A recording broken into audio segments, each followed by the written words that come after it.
Welcome to the Capital Gains Tax Solutions podcast, where we believe most high net worth individuals and those who help them, they struggle with clarifying their capital gains tax deferral options. Not having a clear plan is the enemy, and using a proven tax deferral strategy, such as the Deferred Sales Trust, is the best way for you to exit your highly appreciated asset. I'm your host, Brett Swarts. In each episode, I am joined by some of the best financial, wealth, business, and real estate minds in the world, where they share their ideas, deal stories, and inspiration, so together we can make complex tax deferral strategies simple and passive income plans achievable. We're also streaming an expert CRE secrets as well. So it's kind of a dual podcast here. And I'm excited about our next guest. He's a repeat guest. In fact, this is, I believe, his third time on the show. And I like to call him a Hall of Famer when it comes to all things investing and all things wealth. In fact, he's the founder and CEO of Anfield Capital Management. He has over 30 years of investment experience, and he has worked with many of the largest and most sophisticated institutional and private investors in the investment strategy, portfolio management, and asset allocation world. At the end of 2008, he retired as the executive vice president with PIMCO to rejoin the UC Irvine School of Business as an adjunct professor of finance. And then he also decided to launch Anfield Capital as well. We're excited to bring back David Young to the show. Hey, David, how you doing? Doing great, Brett. Thanks for having me back. Absolutely. Good to see you on the restream that we're streaming here live on YouTube and Facebook and such. And so let's start with your story for our listeners. Give us a bit about your story and your current focus. I will happily do so. And then maybe afterwards or now you tell me. I am reminded by our compliance department that I need to read this compliance disclosure. Sure. Brett, you want me to do that now or shall we? Now's great. Let's knock it out. Now is great. Okay. I was going to offer a dramatic reading. I thought, we could kind of jazz it up a little bit, but I'm not sure I could really pull it off. So let's just give you a straight up efficient reading. Pardon me if I have to read while we go. So Anfield Capital Management, LLC is a registered investment advisor with the SEC. Registration as an investment advisor does not imply a certain level of skill or training, and no inference to the contrary should be made. This interview is for informational purposes only and does not constitute investment advice, an offer to sell, or a solicitation to an offer to buy any securities. Ooh, that was a mouthful. While many of the thoughts expressed in this podcast are stated in a factual manner, the discussion reflects only Anfield Capital's beliefs about the financial markets in which it invests portfolio assets at this time and may change at any time. The descriptions I make are in summary form, are incomplete, and do not include all the information necessary to evaluate any investment. Prospective investors are referred to our Form ADV Part 2A for a more detailed discussion of risk factors, which can be found on the SEC's Investment Advisor public disclosure website, and it's http://investmentadvisorinfo.sec.gov, or provided upon request. Excellent. Thank you so much, David. And so now let's dive right into the interview. Give our listeners a little bit more about your story, please, if you could, and your current focus. Sure, will. Happy to. The story is simple. At least it seems simple when you look back in time. It didn't seem all that simple at the time.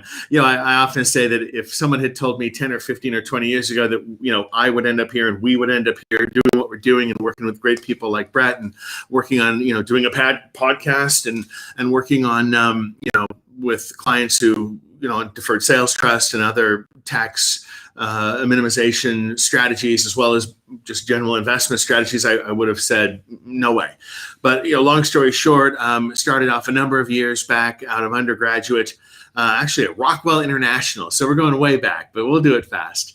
And that was an aerospace contractor. Many of you would know that name. And it was aerospace and defense contracting. It was pretty dry. That was during the bull market of the 80s, which many of you will not remember. That's a good thing. And that was go, go, go. And so I went and joined Smith, Barney, Harris, and Upham. Venerable old name on Wall Street. Was there for a while, and then after that went on to business school, and it found my niche. I really enjoyed it. Business school, then got a CFA, which is a Chartered Financial Analyst designation. That's sort of the credential of choice in our business. Drafted then to go over to PIMCO, Pacific Investment Management Company, both here in the U.S. and then many years overseas in London and Munich offices, mostly London, where I headed the group there. And it's just been a great wild ride. Came back to the U.S. sort of 06, 7, 8 after many years overseas, and saw an opportunity to spin off from that very large, very good investment management firm, and just kind of almost a dream, right? If you were at a point in your career when you knew what you wanted to do, you had the opportunity and you had the means to do only the parts of your day that you wanted to do. Right? We're all like, I really like talking to clients. I really like, whatever. And I have to do all this other stuff because my boss tells me I have to. Well, we said, I have an idea. Let's go. Let's step out of PIMCO. Very fond memories, great firm. And let's see if we can make a business out of doing only the things we really enjoy doing. And one of those things is what you and I are doing right now. And the rest is kind of history. We manage money for endowments, foundations, deferred sales trusts. The list goes on, and these markets are crazy, but we're having a good time. And that's a great segue, right? Because a lot of our clients, they're faced with highly appreciated assets, right? That they want to transition into the next phase of their life, right? They want to be done with the toilets, trash liability. They want to maybe retire from their business or even launch a new business. I mean, we just did a deal in Alabama for a gentleman who sold a business, and he's in his 40s. He's young. He's like, hey, I want to go launch my next business. And he was able to use defer the tax and use the funds to be able to go launch another multifamily investment business. It's remarkable when you focus on what's most enjoyable, what's your highest and best use. I believe we've all been given certain gifts, and these gifts are being given to us to be a blessing. Mm-hmm. But if we are, at times in certain circumstances with either job, work, businesses, sometimes we can, as things grow and get bigger, we can lose track of that, or our energy has to go focus on other things. So if you can sell something, defer tax, and use that as a vehicle to launch your next thing, or maybe use the gifts that you want to be giving or traveling or whatever it might be. Freedom is the key here, right? So we like helping people escape feeling trapped by capital gains tax. That being said, it's kind of a long-winded way to introduce this question. Would you help our listeners understand your journey to the Deferred Sales Trust? What were your thoughts when you first heard about it? Take us to day one, and take us to also maybe even 30 years of this, because I'm sure there's a lot of day ones with certain strategies that have come around, and you say no to those for whatever reasons, and then walk us through why you said yes to the Deferred Sales Trust. Yeah. So, we're first and foremost, we're economists, we're money managers. We spend all day watching markets, looking at, Bloomberg screens and debating whether or not, the Fed's going to raise interest rates. They elected today not to, which was not a surprise. I think the market's going to do that hard work for them. And I think Fed Chairperson Powell and the rest of the Fed knows that. And fortunately, over the career, had an opportunity to work with a couple of the current Federal Reserve presidents. And so I have some sense of how that body thinks. But specific to the capital gains tax, what did I think? I thought deja vu, oil and gas limited partnerships. I thought windmills in out in the California desert. Right over our career and during different tax periods, we've seen, these tax avoidance, tax minimization, offshore, all these different strategies undertaken to minimize or avoid taxes. And then I can tell you that, some of them are just not worth the trouble. And so I was skeptical. Admittedly, I was skeptical. I thought, oh yeah, here we go, another one of these, right? And then they say, no, it really is different, right? So look more closely. We looked more closely. We had, honestly, 2 years of conversations. 2 years. Now we were being due diligence at the same time that we were doing due diligence, but 2 years is a long time to be, sort of flirting with the idea of and getting to know the people and getting to really understand the transaction. And I still don't think I'm an expert. Not that it's that complicated, but its power is to a degree in its flexibility. And so it's sort of like every time I'm like, that's a slightly different. That's a different setting, different context, different opportunity, different challenges. So it almost feels like even though the ground is very sort of well worn, at least in the way estate planning team and this Deferred Sales Trust is operated, that it seems like that there's just still new information all the time, and that's good. Yeah. Long story short. We got comfortable, although we are not tax attorneys, lawyers, or estate planning attorneys, that at least, from an investment perspective, that, it made sense to selling a highly appreciated asset, get liquid, hold that in this type of a deferred or installment sale type of instrument, and then just be in a position then to do the most important thing. I'm probably stealing your next question, which is time. They say, well, you can't make more time. You can. The Deferred Sales Trust, in a way, allows you to lengthen the investment time horizon for those assets after getting liquid, but before having to feel the tax impact. And from an investment manager's perspective, time horizon is the most important element in investing. Got it. That great introduction to that. So the 2-year time period, getting to know the visionary, the founder, co-founder of the Deferred Sales Trust, Robert Binkley, and then the tax attorney who started this as well. I think there was, I didn't, correct me if I'm wrong, but there was flights to meet with the tax attorney, maybe a day or two, I don't know, spending looking at the boxes and where things go, and at the end of it, I think it was, I don't know if I heard the quote right, David, but it was, that might be the smartest person we've ever met, right? I don't know to put words in your mouth, but talk us through just how you came to the conclusion of, okay, or take us to the moment where, like, okay, this thing works, we like it, we want to move the relationship forward, if you will. Mm-hmm. Yeah, I think it was probably 3 things coming together. There was a flight out to Lake of the Ozarks, Missouri, and I remember it because I used to do a lot of business in the great state of Missouri, and had been to the lake a number of times, and that was a couple of day event that was quite intensive. Todd Campbell Law is the tax attorney you're referencing. Obviously, very impressive person, in my opinion. And again, from my estimation, which is all I can speak from, he knew every answer to every question without hesitation, but importantly, was able to put it in such a clear and succinct manner that you knew he understood it at the very essence. Sometimes, and money managers are the worst, right? We go into what I call the mumbo jumbo, and it's the Greek letters, and the Sortino ratio, and okay, what exactly? It's like too much sauce on food. Like, what exactly are you trying to hide in there, right?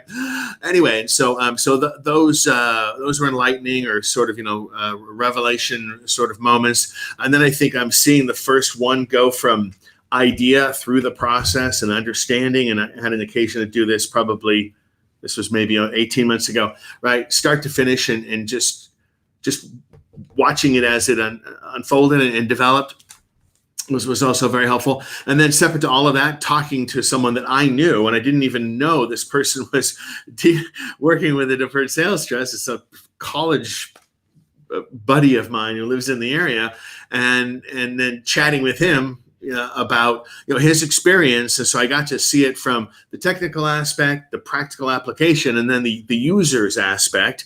This person was selling a highly appreciated home right here in the area, and it was just enlightening to see his take on it. And so those 3 things all came together.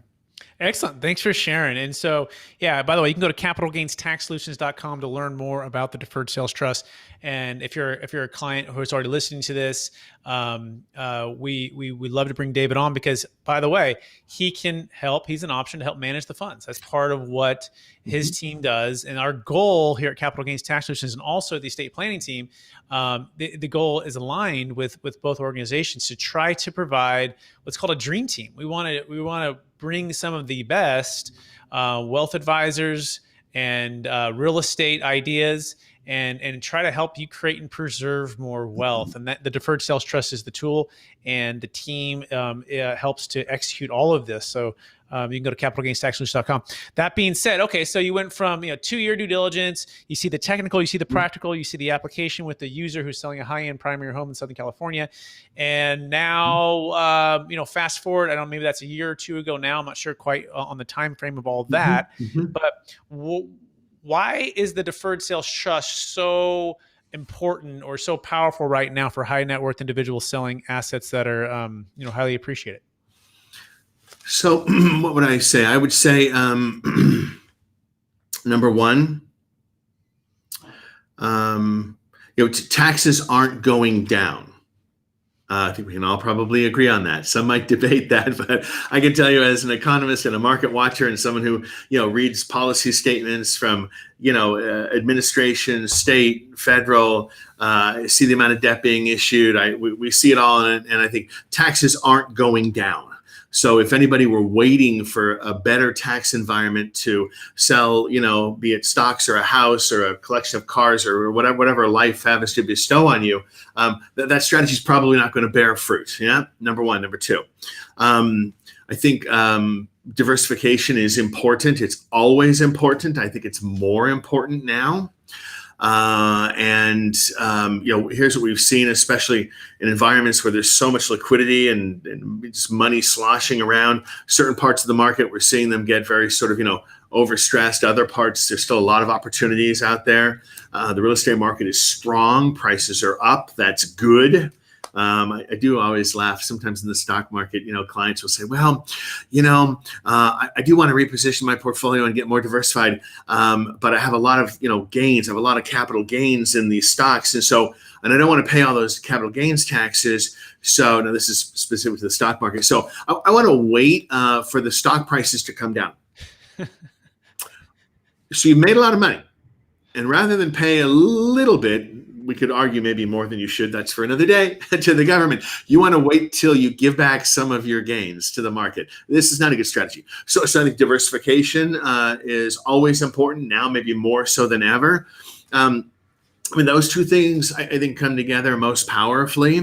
And then I think this ability, as I said before, to get liquidity, as it turns out, as we discovered, back in 2007-8 during the great financial crisis and the aftermath. We discovered it again in a very cold water splash in the face in March, April, and May of last year. Remember where we were right around this time last year, right? The wheels were coming off and liquidity was king. And we always underestimate the value of liquidity until we need it and don't have it. So here's a way to get that liquidity, get that diversification. And then the last part I mentioned before, I got ahead of myself, as I sometimes do, time horizon, right? Is to then say, now we can put this money in an instrument and, for this 10-year period. And then, of course, it can be extended. It can basically be rolled over after that. Buy ourselves the most important part, which is control, transparency, diversification, and the ability to move that money around based on what's happening in the world, be it inflation coming back, interest rates going up, stock market going down. All these things are coming. I just don't know exactly when or in what order. But the Deferred Sales Trust allows us this insulator to do all that, maximize return before taxes, and let the investor, let the client decide when they want to realize how much of those various proceeds. It's very powerful. It is powerful, which leads us to the next question, which is this: it seems like it's too good to be true, David. My CPA would have heard about this, right? Why hasn't someone else told me about it? Why isn't everyone doing it? And so I don't know if you've heard that yet. I hear it about every day, but what would be your response to that? And it's usually got an element of sort of not distrust or sort of, hold on now, wait a minute now, and so it's the two edges of the sword that come with wanting to protect something. In order to protect something, anything, a great business idea, intellectual property with a patent, a transaction type, which in this case has certain legal and other protections, so that no one, importantly, can take the really good idea and go basically duplicate it. That's important. But more importantly, take the good idea and mess it up. So in a strange way, when you are protecting anything, right, it also places some limitations on its broad use. Not everybody can see it or access it. It's not perfectly transparent or out floating around on the internet. We expect everything to be Googleable, right? Well, this isn't Googleable, at least not in terms of the detail, because there's no way to do that and make it that broadly available without protecting it to make sure it stays, it's done right. Look, we have this conversation about the asset portfolio, where the nature of it is that the asset the investments must perform within a range. And the range is fairly generous and there's some flexibility. But the point is, all of the parts, the legal structure, the tax elements, deferment elements, and the investment elements, they all have to work together in harmony, and they all have to perform. If any one of them breaks, then we have a problem, and it's my reputation, and it's your reputation, it's Bob Binkley's reputation, and these are serious folks. I think of myself as a fairly serious person, so my entire life developing my credibility and my reputation, and I'm not about to throw it away. So, in a strange way, the activity of protecting that sanctity results in the fact that it isn't as widely known as you otherwise think it might be. That's actually a good thing. Right. It is actually a good thing. Right. And it's why it's been 25 years now, plus thousands of closes, billions under management, over a dozen no change successful IRS audits. And because it's just an installment sale, right? Now we're created with a third party unrelated trustee, which is what the services we provide here at Capital Gains Tax Solutions.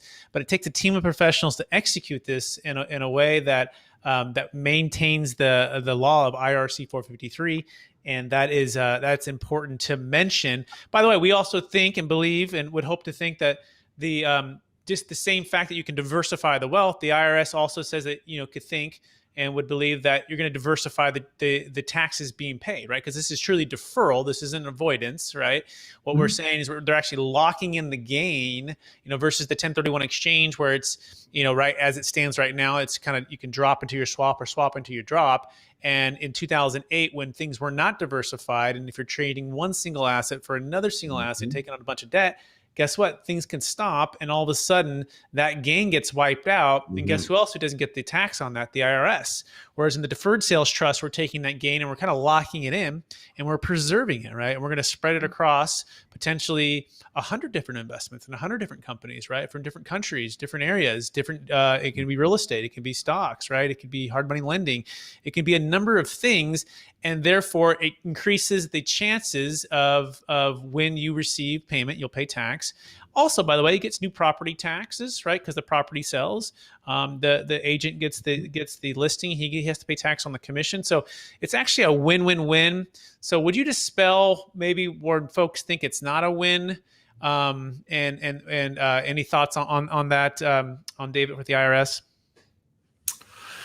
Well, I want to make sure I'm answering the right questions. So, folks who, I haven't had a lot of people who come to the conclusion that it's not a win-win as you described, and as we both described. Probably because I'm a little bit further down that food chain, right? So if they're not seriously interested in having overcome many of those, initial concerns, we've talked about a few, which are all pretty easily dispelled, I believe, then I don't have a lot of interaction with them. They never kind of get far enough down the path for me to talk to them about, okay, now what do we do with the assets? Yep. I can tell you in the ones I've been engaged with, I've got nothing but, happy clients. I don't want to over answer the question. Yeah, no, that's exactly right. Yeah. And which leads to the next one.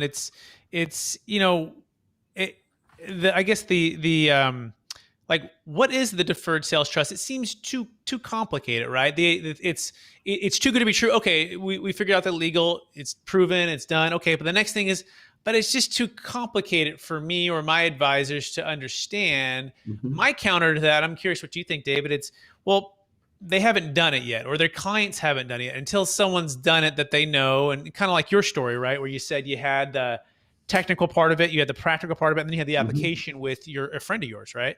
And you're saying, okay, all three, and that helps to solidify that. And you can't also beat them up too much, because sometimes they're calling us with 30 days to go, right? And this is a $10 million business sale. All of a sudden they're looked up and they're like, oh my gosh, I'm going to have a $4 million tax liability.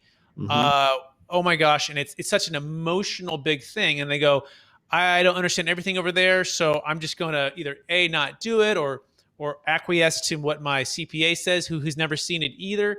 So just walk through and try to put us, if you're in their shoes, David, right? Not trying to take us out of it. Being in the industry, 15 years, you're 30 years, take us out of it and help the client right now who's looking at this and saying, I just don't fully get it. How do I know I can trust that I'm going to be okay? So let's see. And Brett, I'll ask you to chime in here a little bit too. We can kind of tag team on this one.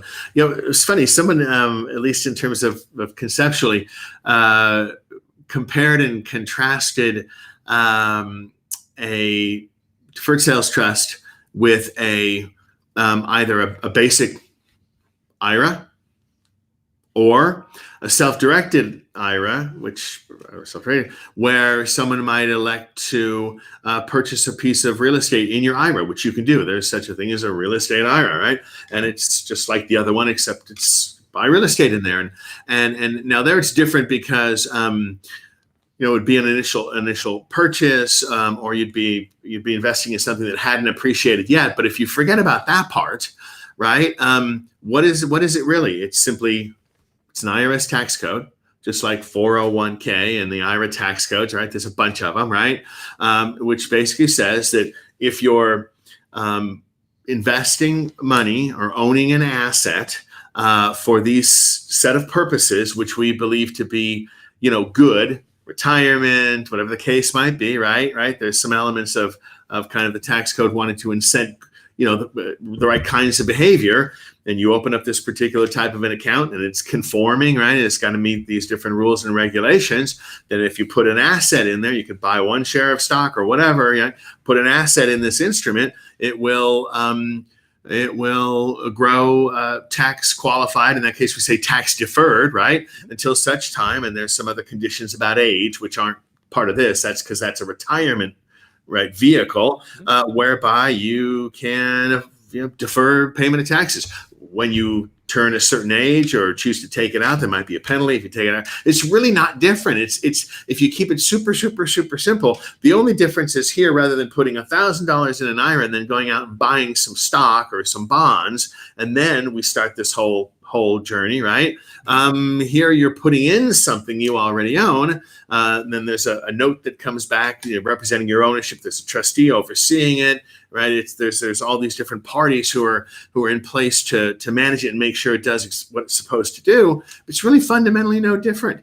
And so when you boil it down to its simplest comparative wrapper, something like an IRA, which we're all very familiar with, most of us are very familiar with, I think you demystify it.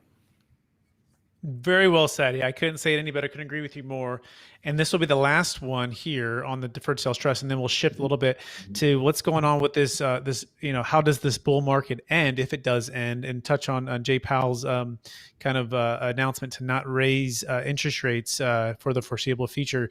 We'll touch on that here in a minute. So this is the last one. Is the DST is just too expensive with the ongoing fees, David, or I guess maybe it could even be for wealth managers like yourself, right? Your fees, they're so expensive. And so I'll give an example. Someone's selling we just did a deal in the Santa Cruz area. It was a $7.9 million sale, and they had about $2.6 million of liability of tax. So they paid off debt, by the way, of about $2 million, and they put about $6 million or so into the trust and deferred the 2.6.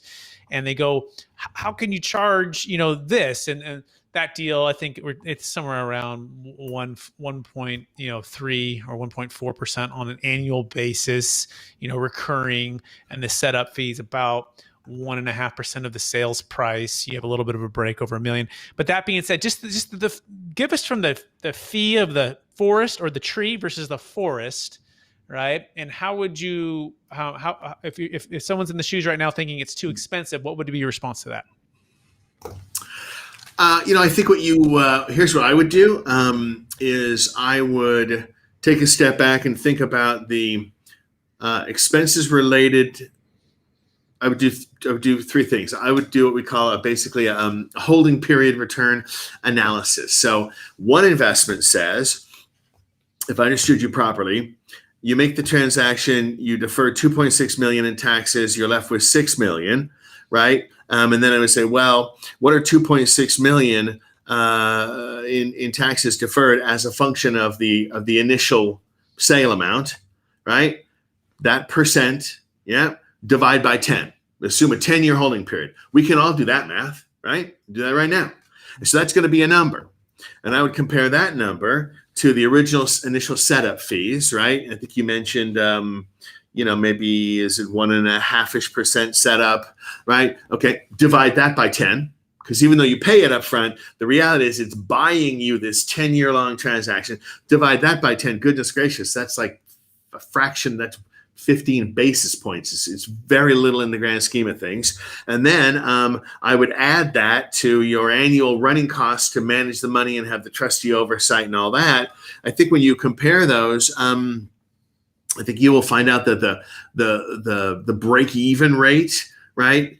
The amount of time it takes you with some reasonable rate of return, whereby the upfront fees to set up the trust, plus the running fees over that break-even period of time compared as a percent to the taxes you saved spread out over time, your break-evens look like a couple of years, not even. I mean, and then after that, you could argue, right? I'm not saying it's free, but you could argue all the time after that break even where expenses cross tax savings, that's free. The trust and the transaction is in effect free to you, the investor.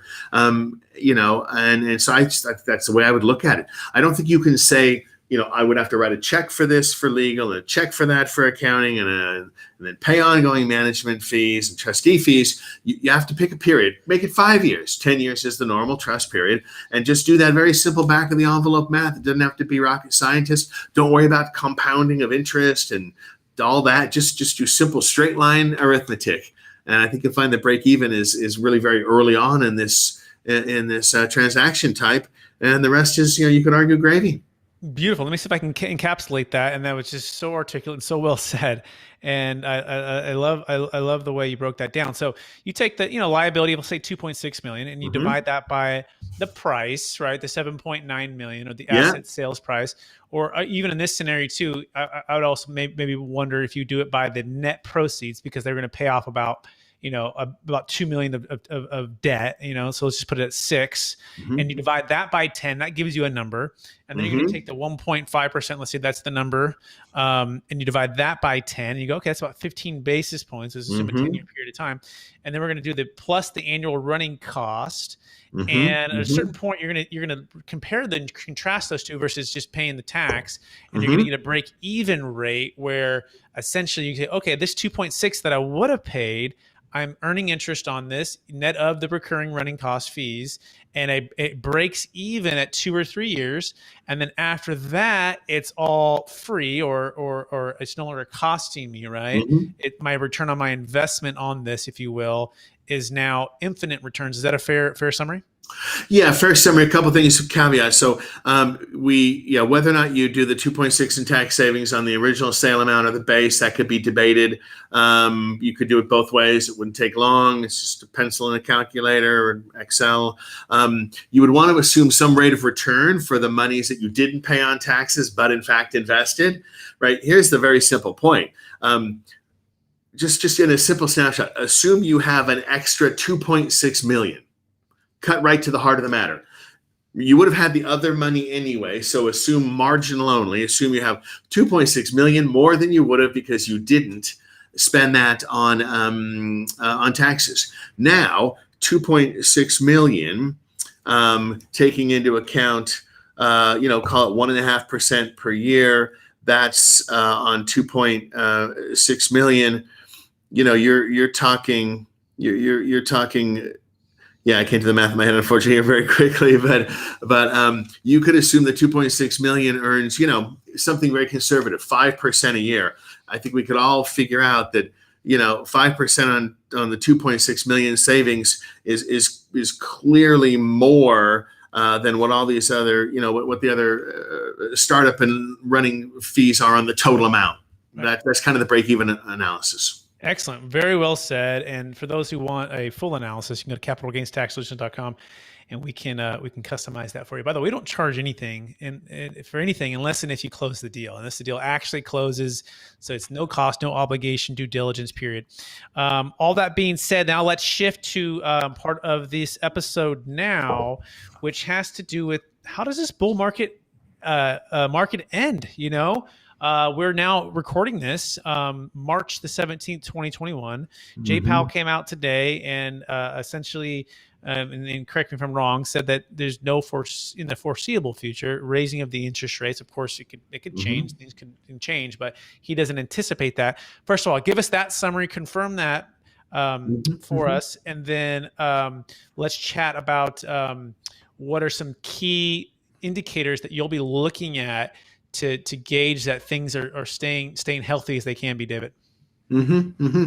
Sure, quite a lot to unpack there, and as you might imagine, entire shows are made up. If you watch CNBC, at the end of the day, it's one show after another talking about these types of things.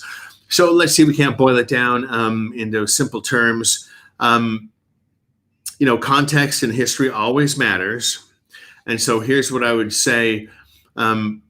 If we're asked, how does an economic expansion eventually kind of roll over and turn into a slow period and then ultimately a recession? How does a rising stock market, we'll just call that a bull market in assets, risk assets, eventually sort of slow down and then retreat as is the cycle?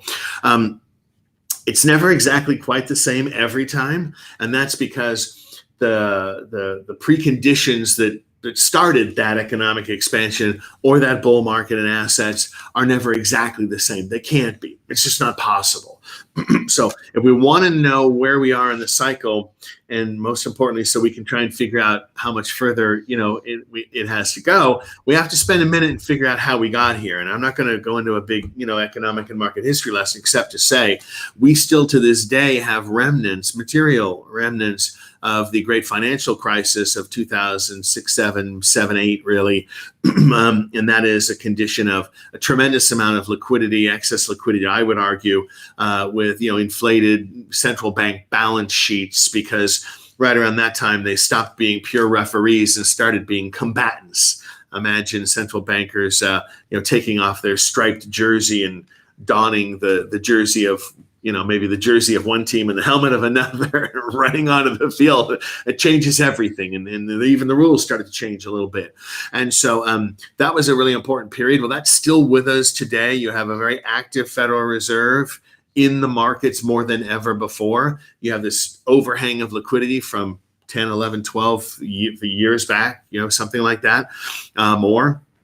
And then you have COVID, which is a pile more fiscal activity, right? Spending by the government, more activity by the Treasury, more activity by the central bank, all of the kind of, the authorities in this game that's being played, combined with a tremendous amount of liquidity being pumped into the system.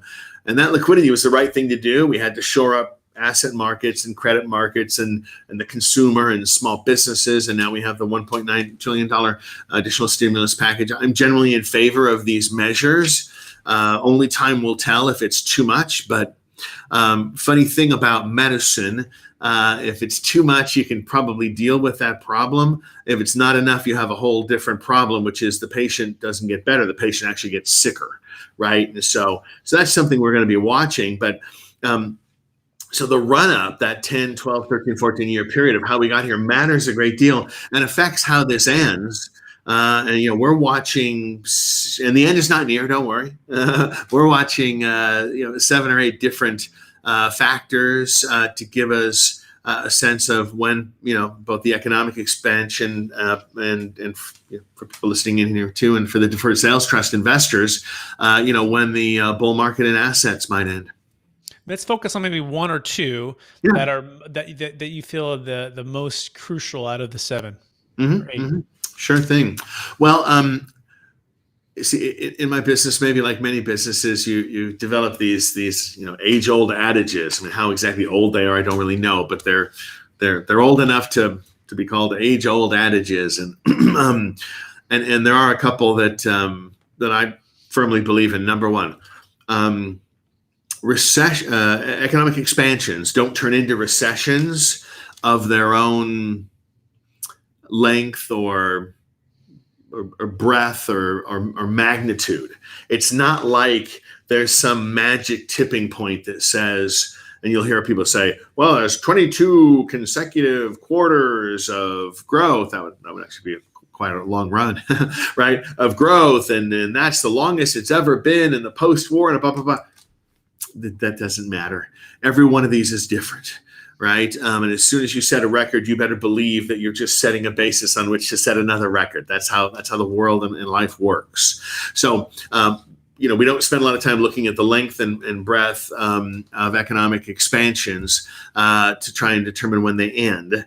What I can tell you is they end usually because of one main reason, and that is central bank or banks. We'll just pick on the Federal Reserve because we're here in the U.S., raising interest rates too far, too fast. And basically, maybe it was to pump the brakes to slow economic expansion. They hit them a little bit too hard. The economy slows, more abruptly and dips into recession. And then sometimes it's the follow-on knock-on effects that makes that worse, right? And you get a really serious recession. The Fed does not plan to create really serious recessions. But this is also like trying to steer a very big thing without all the tools you certainly might want in a perfect world. And so that's first and foremost. There are other kinds of causes to an end of recession, of an expansion. The beginning of a recession. We used to have one listed as number 7, way down at the bottom, and it was global pandemic. And people went, global pandemic? That's silly. Global pandemic. That's never going to happen. Oh, wait a minute. It just did. So and why do we talk about the end of economic expansions and the reasons why they end? And the number one cause being the central bank raising interest rates, is because the age-old adage says that bull markets in stocks, right? The stock market going up, NASDAQ going up, all these Dow going up, S&P going up, also doesn't just run out of steam and end, right? What ends up happening is something stops them, and usually what stops them is a recession. So watching what is probably going to bring an abrupt end to this, or at least an end to this bull market, is really a lot about watching what's happening in the environment in which the stock market operates, right? It operates inside of a global and a U.S. economy. So those two things are attached at the hip. They're not the same, but they're attached at the hip. So with that backdrop, you could probably guess the first couple things that we're looking at, but I'd be happy to summarize them for you, Brett. Please do. Yeah. So, and we'll break this down by what's green. What's green right now, meaning we're not worried about it, meaning it looks fine. But if one of these three things were to turn yellow or red, we would start to get worried fast. Number one, the expansion appears well entrenched with a lot of good forward momentum, no recession in sight. We just talked about the importance of recessions in this whole scheme of things, number one. Number two, there is very little sign, if any, in fact, quite the contrary. There's confirmatory and affirmatory statements even today by Chairperson Powell that the Federal Reserve is not planning on hiking interest rates at any point in the kind of foreseeable or actionable future, right? That was not a surprise.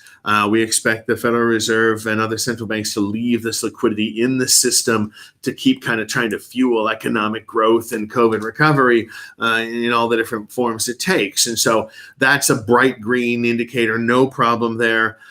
So what do I think is going to really matter this time? There's a few, but a change in investor sentiment. Right now, investor sentiment is green. You see it every day. In fact, so green, it's like flashing neon, sparkly, bedazzled green. It's really green, right? Everything is a reason to buy. Everything is a reason to buy the dip. Oh, I just got hammered in my whatever. Well, I'm going to buy more. I mean, that's the only solution. You buy more, right? Well, that isn't always the case. Ultimately, or at some point in time, investor sentiment will shift. And rather than buying those dips, which would obviously help, keep a market up, people will turn to selling those dips, and it can turn very quickly. So we're going to watch for things that might change investor sentiment from buying the dips to selling the dips. And for us, that's things like asset valuations getting very high. It's things like recession we talked about. It really has to do with things that affect the U.S. consumer psyche, unemployment, and other such things could very quickly just backwash right into the consumer, who is the investor's sentiment. Remember, the economy is made up of people, and the markets are made up of people. Those are the things we're watching. But right now, Our dashboard's, largely green. A few indicators are flashing a little bit of yellow. Nothing is really red to speak of, except some of the frothy behavior around certain individual stocks and parts of the economy. So we think 2021 is going to be a good year for returns. Amazing, David. I mean, yeah, a whole dissertation, a couple books right there. And I want to just thank you for being on the show. We have run out of time. We've covered so much. For our listeners or clients or people who are looking at the Deferred Sales Trust, they want to find out more about you, David. Would you give them the best website or the best way to connect with you? Yes, we are very simple. It's just Anfield, and I always get this wrong. Are we Anfield Capital or Anfield Group? I don't even know my own website. It's embarrassing. Or it's AnfieldCapital.com. Yep, AnfieldCapital.com. I'm looking at it right here. We have more than one, but I want to make sure you give it the best. So you get paid the big bucks, not to get all the websites, right? You get paid the big bucks to analyze all of the numbers in the marketplaces, right? So yeah, you can find more about David Young, CEO of Anfield Capital, at AnfieldCapital.com, and I'm going to put that here right now on the below the show notes here. So AnfieldCapital.com. And if you want to learn more about the Deferred Sales Trust, you can learn more at CapitalGainsTaxSolutions.com. That's CapitalGainsTaxSolutions.com. And that being said, David, I want to thank you again for being on the show, sharing a bit about your story, giving us so much wisdom, helping us to overcome false beliefs with the Deferred Sales Trust, giving us tangible indicators to take a peek at, keep an eye on. Right now, it's staying green. We're like for most stuff, but it certainly is a time to be aware of what's going on. And these are the type of podcasts we like to produce, so you have some good content to think about. Okay, so that being said, I want to thank everyone for listening to another episode of the Capital Gains Tax Solutions podcast. As always, we believe most high net worth individuals and those who help them, they struggle with clarifying their capital gains tax deferral options. Not having a clear plan is the enemy. Using a proven tax deferral strategy such as the Deferred Sales Trust, and hiring and bringing on groups like Anfield Capital, especially if you're a financial advisor, by the way, I forgot to mention this. They help financial advisors, they're money managers for financial advisors. That's typically the flow of how Anfield Capital works. Is the best way to grow your business, help your clients, grow your wealth. With that being said, thanks again for watching or listening.